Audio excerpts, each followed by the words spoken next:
এমন কোনো বাড়ি দেখাতে পারবেন না যেখানে টিকটিকি নেই। তবে এখন যেহেতু মাঝে মধ্যে বৃষ্টি হচ্ছে, বাইরের পোকামাকড় বাড়ির ভেতরে চলে আসে, আর এদের খাওয়ার জন্য বাড়িতে টিকটিকি অনেক সময় এদিক ওদিক ঘুরে বেড়াতে দেখা যায়। অনেক সময় কিচেনের মধ্যেও ঘোরাঘুরি করতে দেখা যায়, আর কিচেনে আমরা রান্না বান্না করে থাকি। কোনোভাবে যদি টিকটিকি রান্না করা খাবারে পড়ে যায় বা মুখ দিয়ে দেয়, আর সেই খাবার যদি আমরা বুঝতে না পেরে খেয়ে নিই, শরীর অসুস্থ হওয়ারও সম্ভাবনা থাকে। তাছাড়াও অনেকেই আমরা টিকটিকি দেখে ভয়ও পেয়ে যাই। তবে সমস্যাটা কি হয়, যখন বাড়িতে টিকটিকির উপদ্রব অনেকটাই বেশি হয়ে যায়, তখন আমরা বাজার থেকে বিভিন্ন ধরনের ওষুধ বা কেমিক্যাল বা স্প্রে কিনে নিয়ে আসি টিকটিকি তাড়ানোর জন্য। তবে অনেকেরই বাড়িতে ছোট বাচ্চারা রয়েছে, যার কারণে আমরা বিভিন্ন ধরনের ওষুধ কেমিক্যাল ব্যবহার করতেও অনেক সময় ভয় পাই। তবে আপনাদের বাড়িতেও যদি টিকটিকির উপদ্রব অনেকটাই বেশি হয়ে গেছে, তাহলে কিন্তু এই ভিডিওটা আপনাদের জন্য স্কিপ না করে দেখুন, না হলে বুঝতে পারবেন না। চলুন দেখে নেওয়া যাক কিভাবে আপনারা খুব সহজেই টিকটিকি বাড়ি থেকে তাড়িয়ে দেবেন। এখানে আমি নিয়েছি লেবুর খোসা। লেবুর রস আমরা বিভিন্নভাবে বিভিন্ন কাজে ব্যবহার করে থাকি। তবে লেবুর খোসা আপনারা কি কখনো টিকটিকি তাড়ানোর ক্ষেত্রে ব্যবহার করেছেন? তবে এখানে যে শুধু লেবুর খোসারই ব্যবহার করব তা কিন্তু নয়। লেবুর খোসা ছাড়াও বাড়িতে থাকা আরও এমন কিছু উপকরণ দিয়ে এমনই একটা সলিউশন বানাবো, যার কারণে দেখবেন টিকটিকি কিন্তু আপনাদের বাড়িতে একটাও থাকবে না। একটা কাঁচি নিয়েছি, কাঁচির সাহায্যে লেবুর খোসাগুলো আমি এইভাবে ছোট ছোট টুকরো করে কেটে নিয়েছি। আর নিয়ে নিয়েছি এখানে আমি 2 কোয়া বড় সাইজের রসুন। আপনারা যদি ছোট সাইজের নিয়ে থাকেন, সেক্ষেত্রে 4 কোয়া রসুনের এখানে ব্যবহার করবেন। এখানে কিন্তু অবশ্যই রসুনের ব্যবহার করতেই হবে। একটা গ্রেটার নিয়েছি, গ্রেটারের সাহায্যে রসুনগুলোকে এইভাবে গ্রেট করে নিচ্ছি। তবে চাইলে আপনারা কিন্তু এখানে থেতো করেও ব্যবহার করতে পারেন। এর মধ্যে একটা স্ট্রং গন্ধ থাকে, সেই গন্ধটারই কিন্তু এখানে প্রয়োজন। তো দেখতেই পাচ্ছেন 2 কোয়া রসুনই কিন্তু আমি এখানে গ্রেট করে দিয়ে দিয়েছি। এবার নিয়ে নিচ্ছি এখানে আমি গোলমরিচের গুঁড়ো। তবে আপনাদের কাছে যদি গোটা গোলমরিচ থাকে, তাহলে কিন্তু আপনারা সেটারই ব্যবহার করার চেষ্টা করবেন।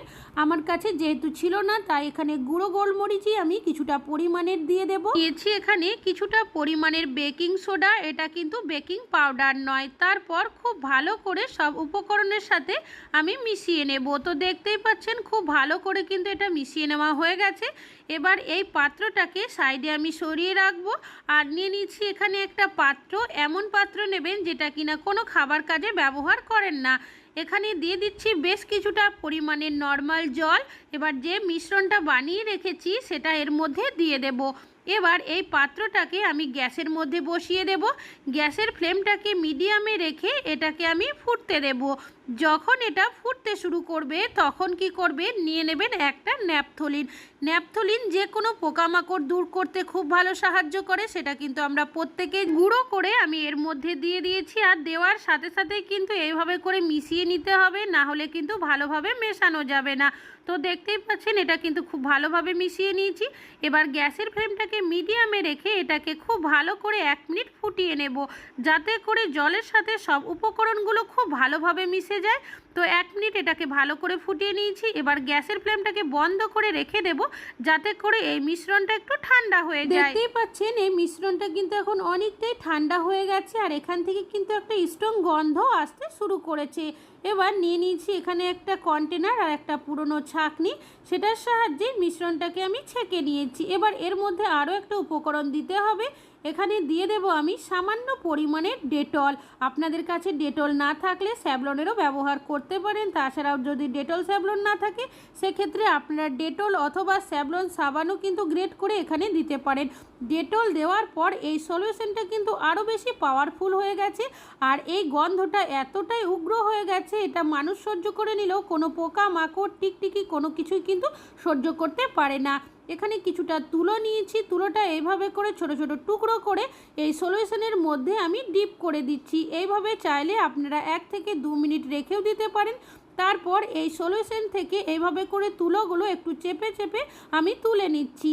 এবার এই তুলোগুলো আপনারা কোথায় কিভাবে ব্যবহার করবেন চলুন দেখে নেওয়া যাক। যখন আমরা কিচেনের লাইট অফ করে শোয়ার জন্য চলে যাই, অনেক সময় কি হয় দেখবেন কিচেনে ছোটোখাটো পোকামাকড় ঘুরে বেড়াতে দেখা যায়, যার কারণে দেখা যায় অনেক সময় টিকটিকি সেই পোকামাকড় খাবার জন্য কিচেনের এদিক ওদিক ঘুরে বেড়ায়, বা গ্যাস ওভেনের মধ্যেও কিন্তু ঘুরে বেড়াতে দেখা যায়। পরের দিন আমরা বুঝতে যদি না পারি গ্যাস ওভেনের মধ্যেই রান্নাবান্না করি, খুন্তি হাতা রেখে দিই, আর সেই সকল জিনিসপত্র যদি রান্নায় ব্যবহার করি আমাদের শরীর অসুস্থ হওয়ারও সম্ভাবনা থাকে। এইভাবে করে যদি আপনারা তুলোর বলগুলো রেখে দিতে পারেন, এর যে একটা স্ট্রং গন্ধের কারণে দেখবেন না তো কোনো পোকামাকড় আসবে আর না তো কোনো টিকটিকি এখানে ঘুরে বেড়াবে। তাছাড়াও দেখবেন যেখানে মশলার কৌটো ডিব্বা রাখি অনেক সময় এর সাইড করেও দেখা যায় টিকটিকি রয়েছে, আর এই জায়গাগুলোতেও কিন্তু কোনো রকমের ওষুধ বা স্প্রে করতে আমরা পারি না, যেহেতু নানা ধরনের জিনিস রয়েছে রান্নার। তো সেক্ষেত্রে আপনারা এইভাবে করে তুলোর বলগুলো এই জায়গাতেও কিন্তু রেখে দিতে পারেন। এতে কি হবে, টিকটিকি দেখবেন এর গন্ধের কারণে এর আশেপাশেও আসবে না। তাছাড়াও কিচেনে যেখানে বাসনপত্র রাখি ধুয়ে অনেক সময় দেখা যায় ছোটোখাটো পোকামাকড় মুখ দিয়ে দেয় বা টিকটিকিও কিন্তু মুখ দিয়ে দেয়।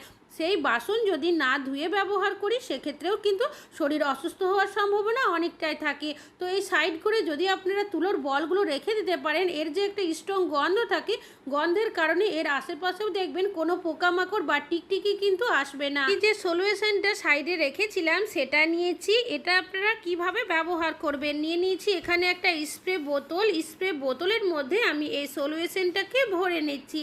আপনাদের যে জায়গাতে টিকটিকি থাকে বা থাকতে পারে বলে মনে হয় সেই জায়গাগুলোতে কিন্তু আপনারা এই সলিউশনটা স্প্রে করে রাখবেন।